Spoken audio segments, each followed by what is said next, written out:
TPP, Trans-Pacific Partnership Agreement text, was released recently, and Korea, as one of the front runners of free trade agreement negotiation, has very much interested in it. So we'll talk about that today. Korea's balance sheet now being outside of TPP, and in the future being inside TPP. That's all coming up in this program, Upfront.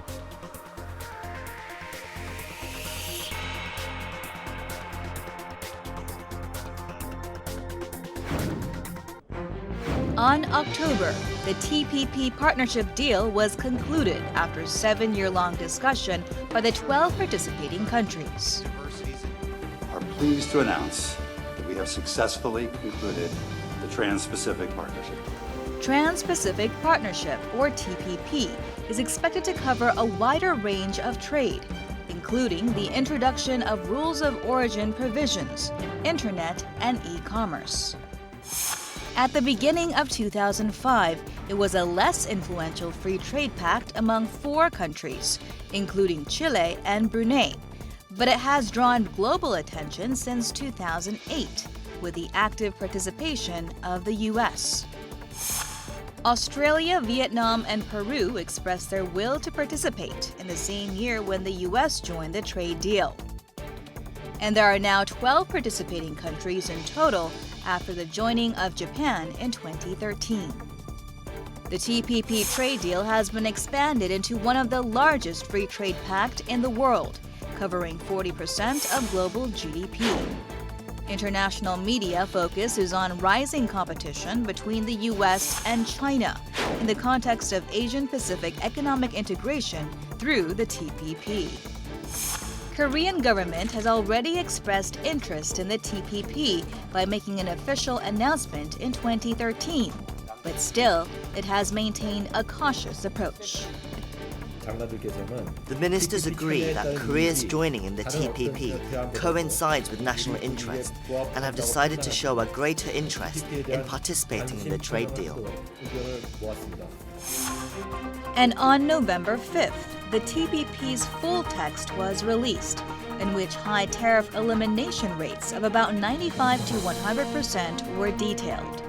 10 member countries, except Australia and Mexico, have agreed on 100% tariff elimination on industrial products.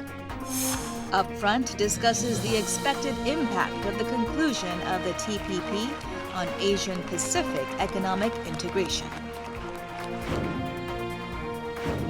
Okay, for the discussion today, we have prominent guests, as always, in studio today, starting with Deputy Chief Yeo Han-koo of the Office of the TPP at the Ministry of Trade, Industry, and Energy. Welcome to the program. Thank you. Thank you very much for coming. And Professor Brandon Walcutt, Professor of International Studies at Hankuk University of Foreign Studies, joining us to offer us an overall global view here. Thank you very much for joining us. Thanks.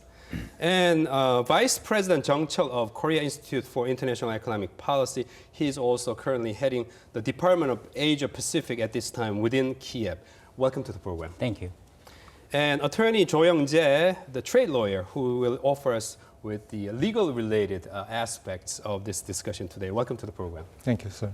Okay, let's start with Mr. Cho. Overall scene-setting question here. Our audience watching our program from all around the world, they've been hearing a lot about FTAs, FTA negotiation and various kinds, but now they're hearing of TPP. I'm sure many of them already know it, but for those of our viewers who may not know what TPP is or difference between TPP and FTA, very briefly, what are the differences? Actually, TPP is a form of FTA. FTA can be formed by a group of 2 or more. Right. That means FTA can be bilateral or plurilateral. The TPP is a plurilateral FTA with 12 member countries. So FTA we've been talking about are often bilateral, I suppose, like US-Korea FTA, US-EU FTA, US-China FTA. Those are bilateral FTAs, but TPP is a little bit multilateral in a sense, including 12 members? It's not a multilateral. Well, I mean, it has several members. Yeah, several members. It's not usually when we say multilateral. Global. WTO. Right, so Yeah. we have to be very careful about that. All these jargons and acronyms, and that's a big challenge for all of us here today.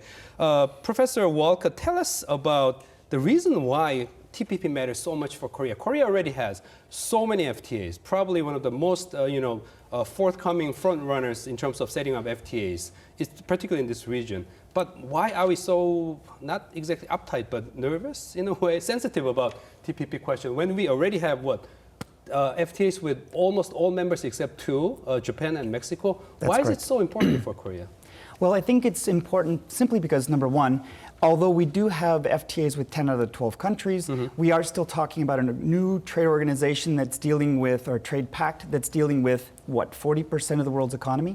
Second off, the pact has got certain rules and regulations and requirements, for example, the rules of origin, which is a fairly brand new kind of development that basically might actually prohibit or leave us out of being able to participate in certain aspects in certain sectors.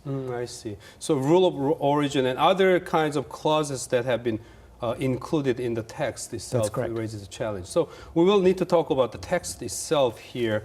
We have many experts, so I'm sure we're in good hands. November 5th was the date when all the members of TPP released together the agreed text here. What are some of the points to note here? Mr. Yeo, let's start with you here. From the Korean government perspective, what are some of the important clauses that we notice in the agreed text? As you mentioned, on November 5th, the real text of TPP was released, and now the Korean government is in the process of reviewing the thousands of pages of the review TPP is still text. continuing. Yes, of course. We just started. Right. And then it is well known that the TPP took KoreaUS. When I say KoreaUS means KoreaUS FTA. So the TPP took this KoreaUS text as a gold standard. Oh, okay. Yes, or sort of a template for TPP text. So we're in a way owner of the overall template there. I would say so. Sounds good. Yes, so more or less it's a similar level as that of KoreaUS FTA. But obviously there are some new provisions or some plus elements to the KoreaUS FTA.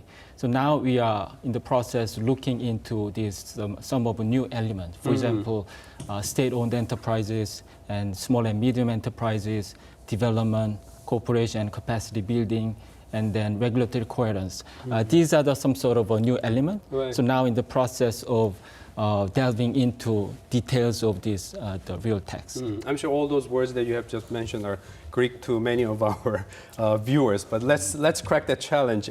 First of all, Vice President Chung, some of the market access issues, just like a tariff level and so on, the difference between, let's say, the FTAs that Korea already has in place and the TPP coming in, is there a big difference, or what are the small differences, if there is any, in terms of tariff level reductions?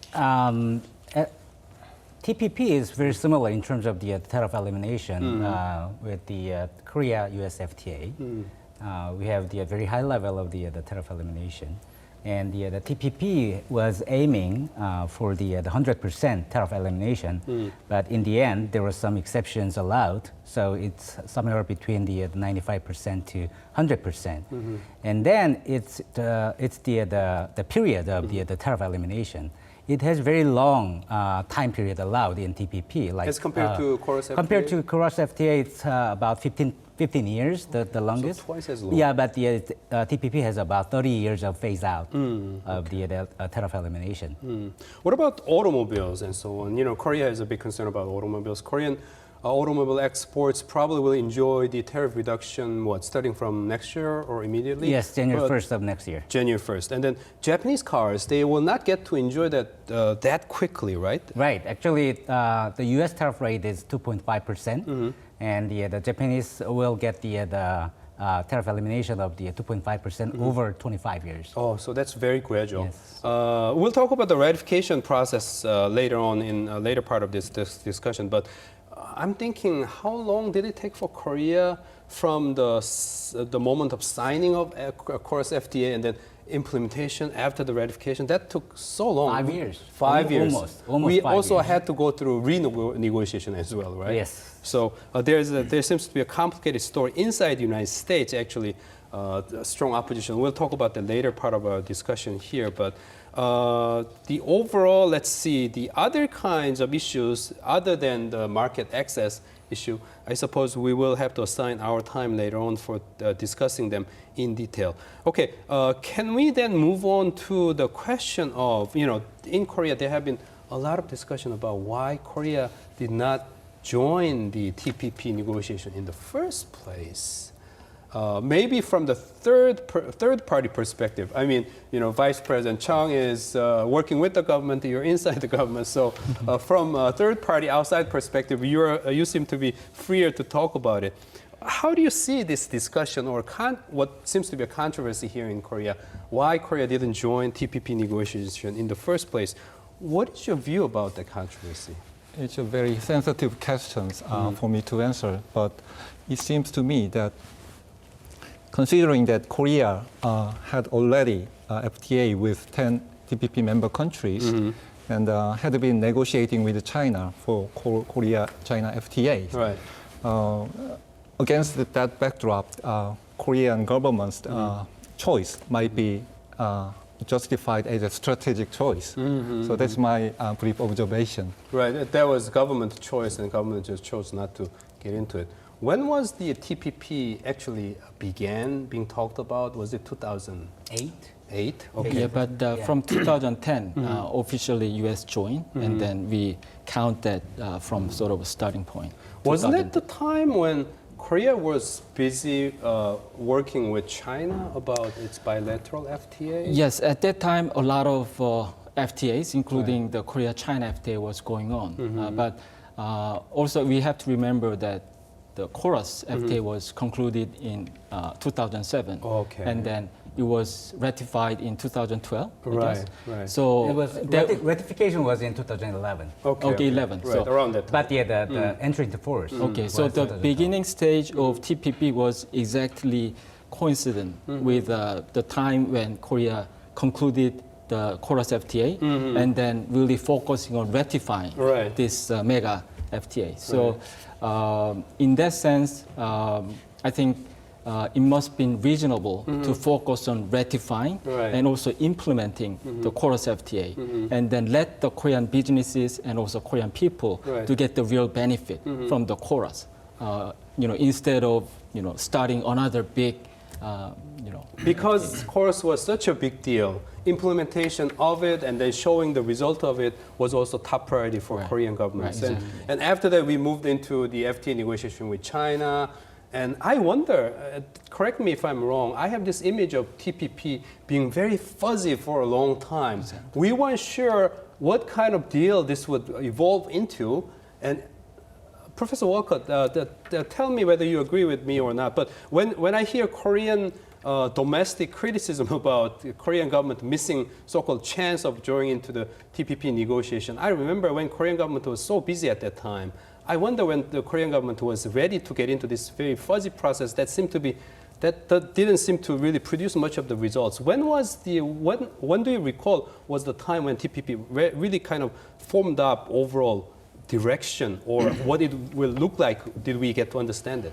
Well, I think we can answer that in a couple ways. First off, it's made a lot of progress really over the last maybe 2 years. Right. It really started pushing and getting a little faster. Second off, when you look at the news articles and the literature out there, they often talk about the TPP being the largest trade deal that you've never heard about. Okay. Because By there's been adding so up much, the numbers of GDPs. Well, this is basically, they kept most of the negotiations, no one knew. Except for a few leaked documents, they basically didn't really include the public or the media as any part of this negotiation process. Was this negotiation different from other negotiations in that sense, being more secretive? Is that what you're extremely suggesting? secretive, and it's been very kind of closed. Why so? Because of the controversies of the past? Well, I think that in the fact that because a lot of the provisions of the TPP, in my opinion, are very far-reaching. And obviously trade it's when you start getting into things, especially in the United States, when people look at, let's say, like big business versus the little guy, it strikes some very deep heartstrings. And so there's going to be a lot of controversy. So I think they kept it under wraps in most member countries simply to avoid a lot of the controversy, so then they'd have a lot better chance of pushing it forward. That's interesting. Attorney Cho, do you agree with Professor Walcutt's observation that TPP result, judging from the text, is really far-reaching than many of the other agreements?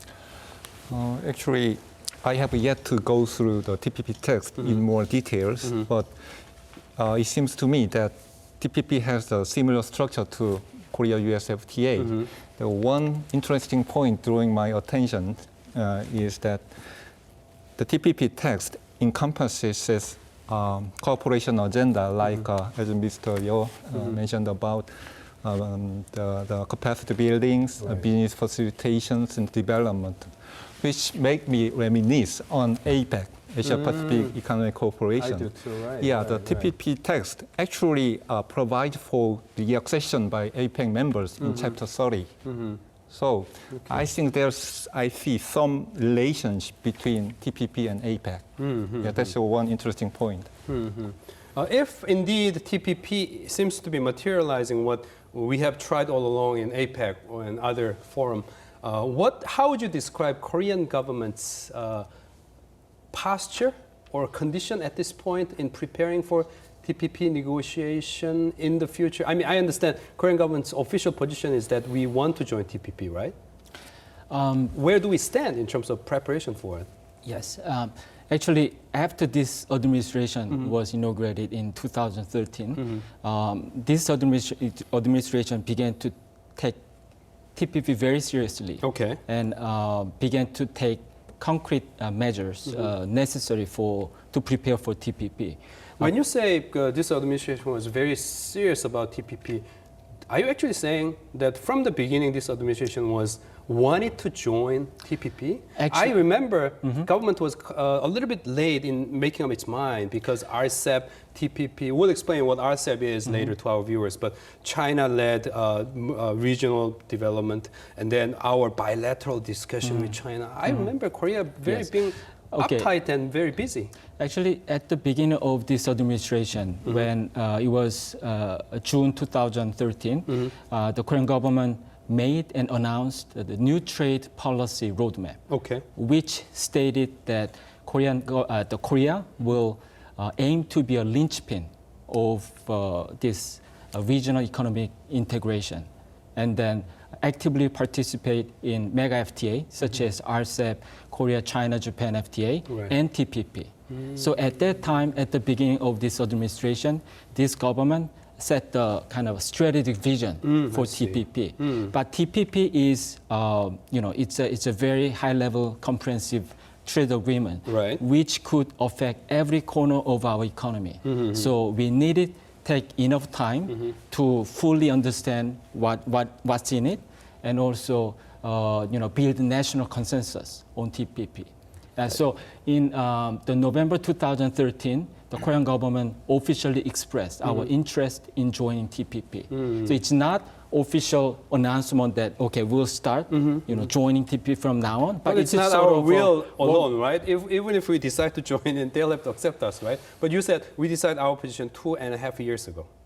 Okay, that's interesting. Anyway, we still have to think about how Korean government is now, after the release of text, is preparing. So at this point, you're saying Korean government is reading the text, trying to come up with a detailed strategy. Is that all? I mean, since the release of the text, is there something new afterwards? Actually, we have to fully understand, what are the difference between TPP and KoreaUS, and also pros and cons of this new text of TPP. As I mentioned, the gold standard for TPP was KoreaUS text. So more or less it's at a similar level, but we are looking into the details of the text right now. So after we fully understand and review the text, then also we need to take necessary measures to go through the domestic legal procedure. And also what is important is to build the national consensus on TPP. Of course, there are the industries gaining or losing from this new deal. So we need to have have full discussion on this impact of TPP, and then after getting the national consensus on this issue, and then we will make a final decision. Well, Mr. Cho, why is national consensus so important this time? Is it because TPP would be something like FTA with Japan? Is that it?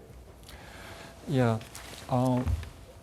When it comes to negotiation in the area of international trade, the domestic negotiation should come first, then external negotiations. Right. It applies not only to TPP but also to any other negotiation for FTA.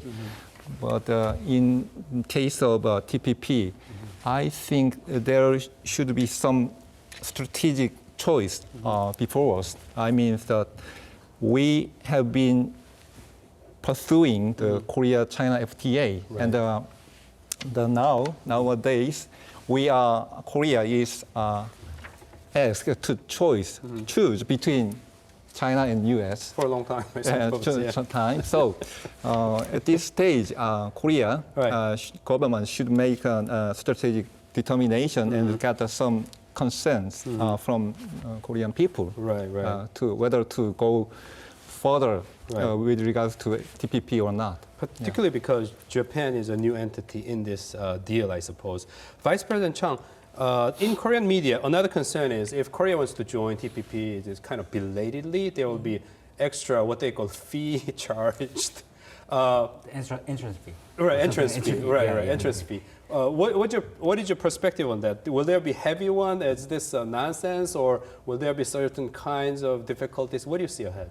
I think to a certain degree there could be a fee, but it is not certain yet. And since they already made all the agreements and they set the rules already, so that itself could be a fee to Korea in a sense, because if Korea says okay, fine, we're going to accept everything, isn't that the deal? But can they actually ask, well, since Korea is joining late, you got to do open more, you got to do extra stuff that other members do not do? We do not know yet, how that will play out. But at this point, what is certain is that we already have 10 FTAs with FTAs with the 10 TPP members already, and we have this cross FTA, which is at the kind of high level, and so the additional cost to Korean economy would be very much limited to me, and that's why the U.S. and other members are saying that Korea is the natural partner for the TPP, and the cross actually has all the gold standards such as IPR, and TPP gets that the IPR chapters from cross based. So there could be some market access negotiations, and especially with the Mexico and Japan, since we do not have the bilateral FTA. And there could be some further pressure for the opening the markets. But I think so far Korea has made the good and high level FTAs already. So I think the interest fee is not going to be that much. But still, it would have been much better for Korea to have had the negotiation as a founding member, because we could set the rules for in favor of our interests. Unlike that, we now have to accept the rules that have been agreed. So yes. I'd like to make a point here. I don't like to call it entrance fee. I think in every trade negotiation, it's a give and take. And in the end, the balance of interest among multiple parties are important. So that's what matters in any trade negotiation. So there's no kind of unilateral concession on one party in any trade negotiation. And also, I think this TPP started with these 12 member countries, but it's not complete as it is right now. I think the future success of TPP will depend on how it can expand to other countries and how can it develop into more open, transparent, and then inclusive platform representing this Asia Pacific, the regional economic integration. So in that sense, I think Korea can bring unique value to the table in TPP. I mean, Korea is a major economy. Exactly. Korea is one of the most liberalized economy in Asia Pacific. It's and also it's a fourth largest economy in Asia. So in that sense, and also Korea has very valuable implementation experience. I think after TPP, enter into force, there will be implementation issues. Right. But Korea has, plenty of this experience in this area. So I think in that sense, there are many unique value that Korea can bring to the table and TPP. So in that sense, I think it will be mutually win-win.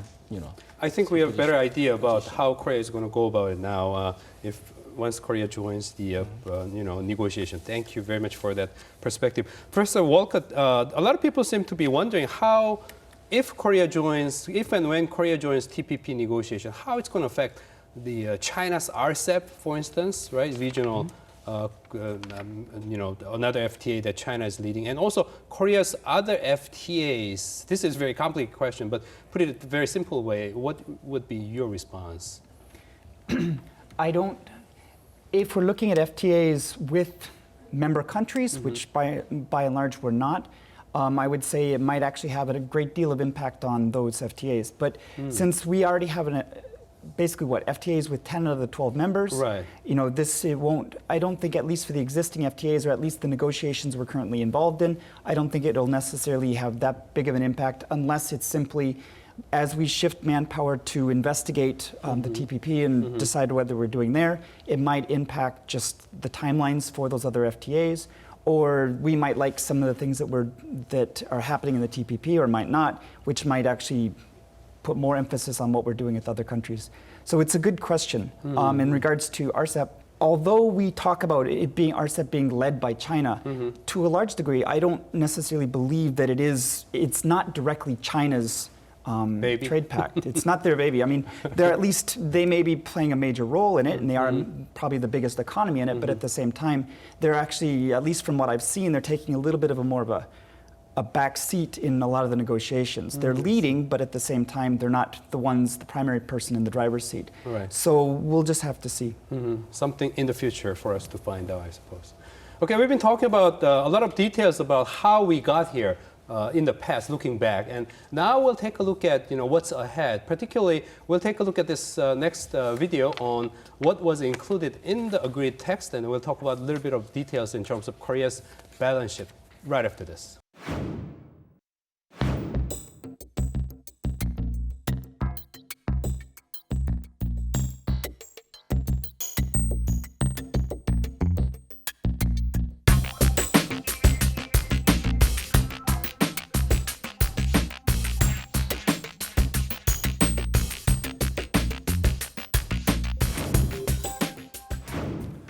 When we talk about FTAs, we talk about how much of the economic impact they will have. It all depends on the conditions of agreement, the conditions specified in the agreement. So we'll talk about little details all specified in the agreed text that we have in our hand for now. But before that, either Vice President Chung or Professor Walcutt, when we talk about different kinds of FTAs, economists are very quick to come up with economic forecast, how much of economic impact they will bring, how much of the GDP increase we can expect, all of that. I wonder, first of all, what some of the numbers we have, particularly after we have all these FTAs with major economies around the world, except Japan, perhaps. How much boost are we expecting from TPP if we join? According to our the estimate of our institution, if Korea joins in TPP, then we will have about 1.8% of GDP growth over the next 10 years. If we do not, then there's going to be minus 0.12% of the GDP, which means that the Korea will have the negative GDP growth. Not it's additional term. Right. So the impact of the TPP is going to have the positive if we join, negative if we do not. Okay, at least we know that for now. What about the sensitivity about the TPP being sort of like quasi Korea-Japan FTA? What are the differences we're expecting before and after, before joining TPP, after joining TPP, in terms of its impact on Korea-Japan trade? The bilateral trade between Korea and Japan. Korea has been recording trade deficit for a long time with Japan. Almost forever. Yes, almost forever. Right. And it's because of the structure of the trade. And Korea is importing a lot of components and parts from Japan, mostly the intermediate products, and they are going into production, and then they could be exported to the rest of the world. So with TPP, and that could be the Korea and Japan trade volume might be increasing, which means that Korea might be importing more from Japan. Greater deficit? That's possible, but why do we have to pay attention to the bilateral trade balance? If that turns into more trade surplus with the rest of the world, then that means that and also the reducing the prices of those imports, that could contribute to the competitiveness in Korea's industries. So it's not that we should pay attention to the bilateral trade balances. It should be taken as in a bigger picture, and the whole picture. We have to pay attention to the macro picture here, I suppose, right? Attorney Cho, let me ask you a little bit about the issues in the agreed text that was just released, other than the market access, like what do you call it, the electronic commerce, for instance. Some people say this TPP, if Korea joins, will open new era for Korea's electronic commerce, and then we will get to see a big jump in that and all that kind of stuff. What do you see in terms of like industries that may benefit if Korea joins TPP, judging from the agreed text so far? Actually, I went through the electronic commerce thoroughly, but I got the impression that the e-commerce part is similar to that of KoreaUS FTA. So structurally, there seems no big difference. But I would like to talk about a little more about the TPP rule aspects. For example, state-owned enterprises. I was going to ask you that. Yes. Yeah. How it's going to affect Korea? Yeah. Actually, as I noted earlier, Korea's participating in TPP has the meaning of participating in the global rule setting led by US. The TPP includes new experimental provision like SOE. Under the TPP text, the SOEs should act as on the basis of non-discrimination and commercial consideration and transparency. And it further go to provide that the member government should not give non-commercial assistance to SOEs. That could include a lot of different things. Yeah, that could. Yeah, very different things. But what is peculiar for TPP is that it clarified specific criteria for relevant actions to be triggered, like adverse effect or material injury for the member country's industry might trigger the certain action to prevent such a non-commercial assistance. So state-owned enterprises, SOEs, Korea, they may actually see some challenges here.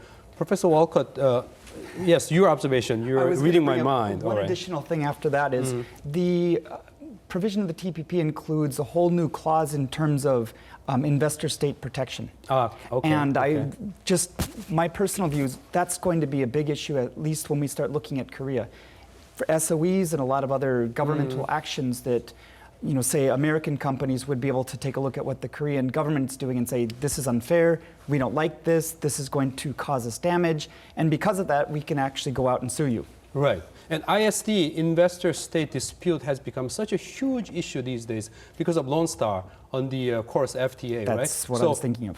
Thinking about Korea's sensitivity against or about ISD, you seems to be saying that perhaps TPP seems to be going further on that, and it could make it difficult for Korea to accept what they agreed on. I think it's going to bring up a lot of political issues. A lot of people just, because reading the writing on the wall, I believe that this is going to be a major thing, not only for Korea, the United States. I'm looking at a lot of major issues as well. When the bill goes to the Congress, right? Well, no, I'm talking if it's ratified, what comes after that? Okay. Because but don't you think there will be a strong congressional opposition even in the process of ratification? there will about be a that? huge Right. there will be huge opposition. Right, right. Mr. Yeo, I want to ask you a little bit technical thing about the agreed text about the IPR, intellectual property rights, and what it says. I haven't found it yet, but what it says about finance and medical services. Are there such clause, or what do we see? You have mentioned that agreed text is based upon the KoreaUS FTA.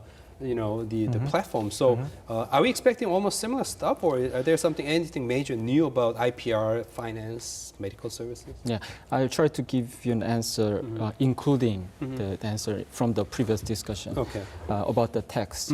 As I mentioned, TPP text is pretty similar with that of KoreaUS. For example, TPP had 30 chapters, and then KoreaUS has 24 chapters. And then for these new element or plus element is those the chapters that I mentioned earlier, SOE, state-owned enterprises, and small and medium enterprises, etc. And when we look into this issue, I think we need to have more global perspective. We cannot just look at from the domestic perspective, because many Korean companies are fastly globalizing and they are doing businesses in overseas market, and then greater portion of their sales are coming from overseas market right now. So, for example, state-owned enterprises, intellectual property, etc. If this kind of a strong, the regulation or discipline are implemented, I think there could be gains that the globalized Korean companies could get when they go abroad to do business and cultivate new market. About another concern in the minds of Korean audience, rice. We've been watching carefully what Japan will do with the United States about the rice issue, and the final results seem to be what's called TRQ, tariff rate quota, and they basically agreed to open their rice market. Is this going to affect Korea too if Korea joins TPP? We'll have to wait and see. Yes, you don't want to be a fortune teller? Because rice is a very sensitive product in Korea, and the rice has never been on the negotiation table for the KoreaUS FTAs. Has Japan been a little bit more forthcoming on rice in different negotiation forums? In TPP, yes. But not in the TPP is the first one. But there's a difference between the KoreaUS rice and the Japan's rice, because the KoreaUS rice is under the negotiation in WTO for ratification. I see. But Japan actually did that already, in the past. So but they've also had like 1,000% tariff on rice coming in, so that effectively said stop. Right. It's less than 1,000%, but still, somewhere like the with some 500, exaggeration. 700, yes. Right. What about the concern about the fishery products? Korea's subsidies for fishery products. Is there such concern here?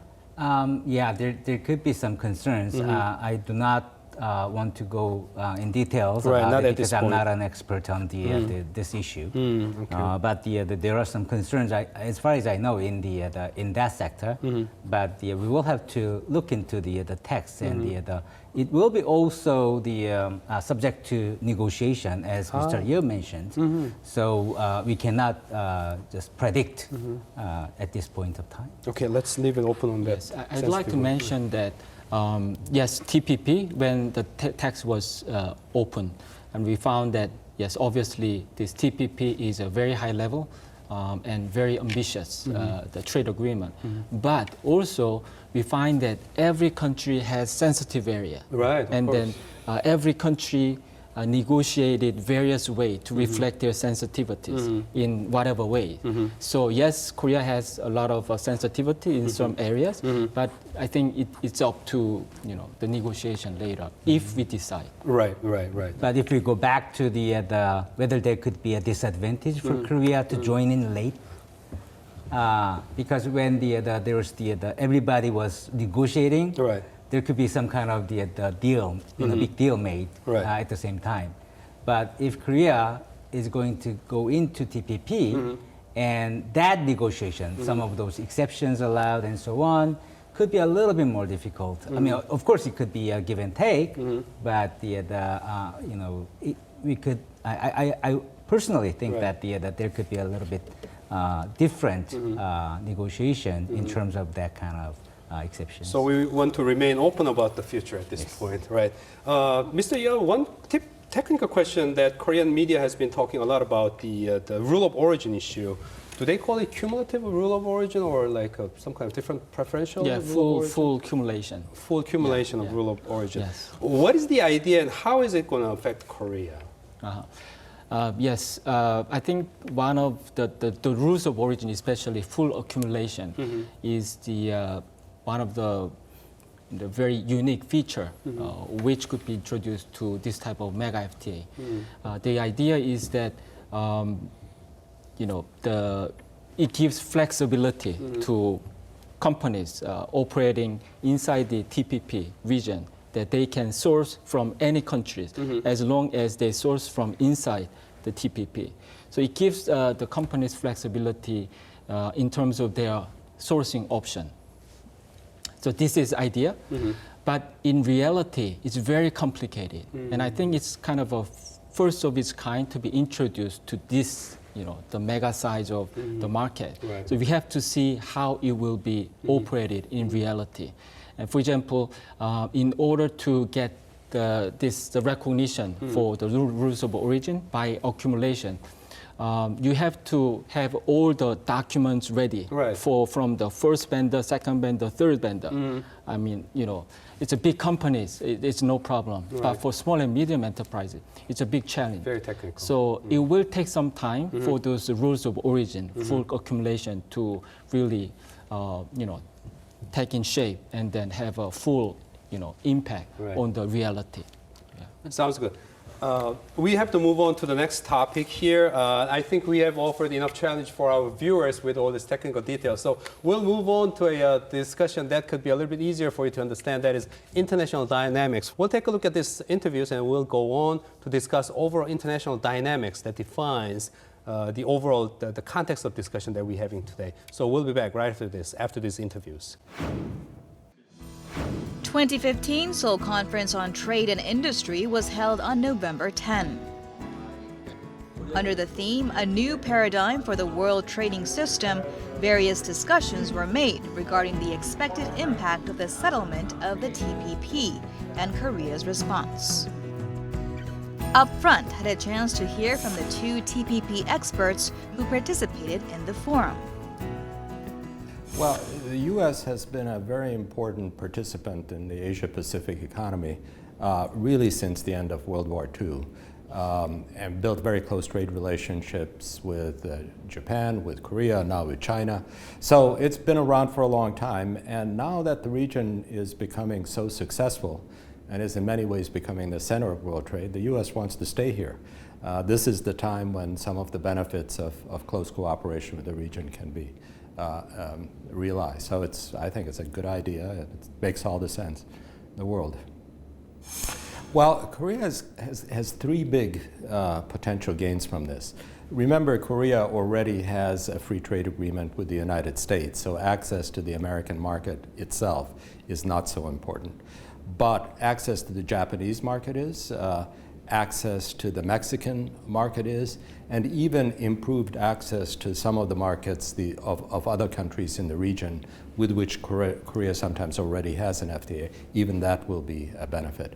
So that's part one. Part two is that Korea can export to countries that themselves get better access through the TPP.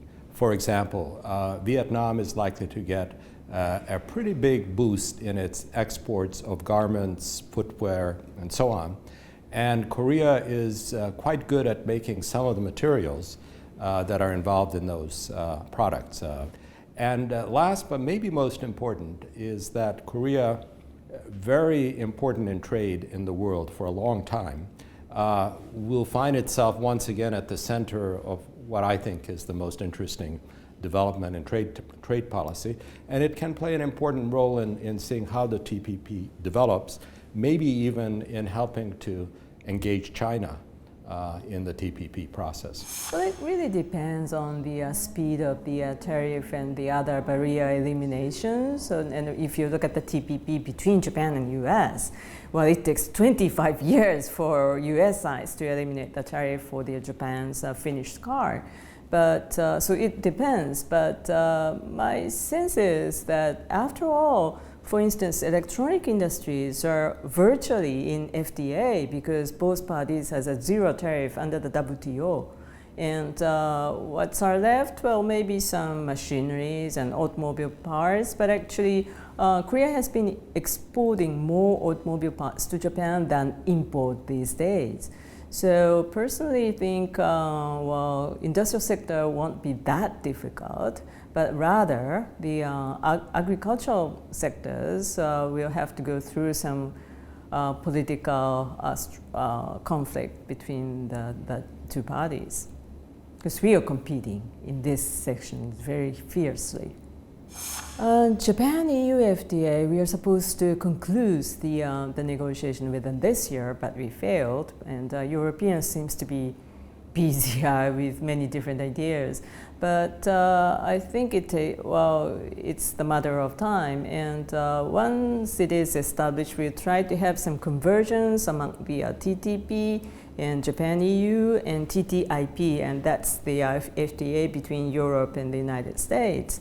But that's kind of convergence is a very high standard, very comprehensive, very, well, in some sense, comprehensive one to adapt into the modern business requirement. But RCEP is especially we have an India, which is lagging far behind in terms of even a bilateral negotiation with the ASEAN. So the level might be very different. Okay, with those words from our prominent guests that we interviewed at this forum, we'll continue on our discussion about international dynamics context of it. First of all, of course, the big concern here is the United States. The United States Congress has expressed strong opinion about this, and even looks like Hillary Clinton is against the deal, who used to be a strong supporter of this deal. Professor Walcutt, what do you see in terms of the fight that we see ahead in the U.S. Congress? Well, I think you can see both things that are going to be for and against the implementation of this, of the ratification. First thing for, they did vote, they did get the fast track, so that's a bit of an indication that... During the summertime they got yes, it. Okay. That a lot of people, at least tacitly, are interested in taking a look and kind of moving forward. Mm-hmm. But on the flip side, it's going to be a huge fight. In terms of those who are against Obama, obviously are going to be against the TPP. Right. Those who are saying we're for the little guy, they're definitely going to be against the TPP. But I guess at the end of the day, taking a very jaded look at the American political system, right. Since most people receive tons of money from special interest groups, and special interest groups by and large are very much for, yes, they're very much for the TPP. I think in the end, it'll be a very rocky road getting there, but it will happen in the end, but there's going to be a bit of a fight. I'm probably asking you to be a mind reader of Prime Minister Abe here. Prime Minister Abe, when he visited Seoul recently, he said he will welcome Korea to join TPP. A lot of Koreans are wondering, did he really mean it, or what does he have in mind? Japan's thinking about Korea's membership in TPP. This is a difficult guess, but what do you see, Mr. Cho? I think Japan has some interest in accepting Korea into TPP. First, Japan and US as well want to hold China in check. And in such a situation, Korea's participation in TPP might serve that purpose. The second, as long as RCEP and Korea, China, and Japan FTA negotiation is going on, Korea and Japan have something to give and take for that negotiation. So even though Japan will try to maximize their national economic interest, but they will basically cooperate with Korea in Korea's the accession to TPP.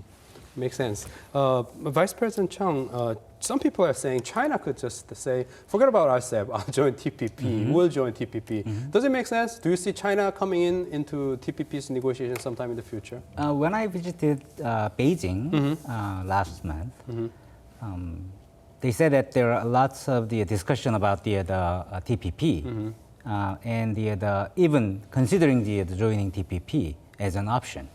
So China is pursuing the FTAAP in APEC together with U.S. and the 21 APEC members, including Korea. But at the same time, China is also pursuing One Belt, One Road initiative, which is not a trade policy, but by some people it is viewed as some sort of the bigger economic policy. The external policies for the U.S. the China. So China is weighing on the option of the using all these different initiatives, including participating in TPP, but it will take a long time because the China needs to make some reforms in those SOEs and many other areas. So it's a little too early for China to come into TPP. Professor Walcutt, do you agree with that observation? When do you see China coming into TPP, or do you see China going with RCEP instead of TPP? Well, first off, I think RCEP's going to be quite a ways down the road. I've understood that... Can they agree on a very light, kind of not so serious, lightweight agreement, and let's say, oh, well, let's open up this much and then announce the deal? Well, then what would be the real benefit? If it's so light that, right now I understand that, like, for example, India is having a lot of problems. They want to maintain their industrial structure and the barriers that they have to trade as they are now. So they're pushing back quite a bit on the RCEP. And so I don't see that actually coming to fruition anytime soon. And if they do a light version, then it really doesn't matter, does it? Right. So, but I do agree that eventually I do believe that they're going to want to try to come in, but at the same time, there are enough problems, state-owned enterprises, et cetera, currency issues, that and plus the member countries have to ratify China's introduction, which Japan and the United States, right now, I don't think they're quite ready to play ball. Right. So it will be a while. To listen to Korea's overall position, general broad position, dealing with all these complicated issues of Korea, China, Japan, FTA, and then RCEP and all other things, FTAAP. What's the overall position here? The overall position of the Korean government is that Korea aims to be a linchpin of this regional economic integration. What does linchpin actually mean? Is it central point? Yes, connector. Connecting all these different players, and then play as a main player in this the very dynamic trade and investment liberalization. So, in that sense, I think Korea is in a good position to play such a role because Korea has been very active in terms of trade and the trade liberalization in multilateral as well as bilateral so far. So that is Korea's position. Well, we have talked a lot about this very complicated subject, and we want to thank our prominent guests for sharing all your details and perspective and insights. And I'm sure, as you have emphasized, we have a lot more points to be decided in the future as long as we remain open and, as Mr. Yeo said, committed to this principle and cause that we have in mind. So hopefully we'll come back to the discussion, another discussion on this very challenging topic. And in the meantime, we want to thank our viewers who have joined us from all around the world. Thank you big time. And we want to make sure that you come back to our next program, next time, Upfront. Until then, goodbye.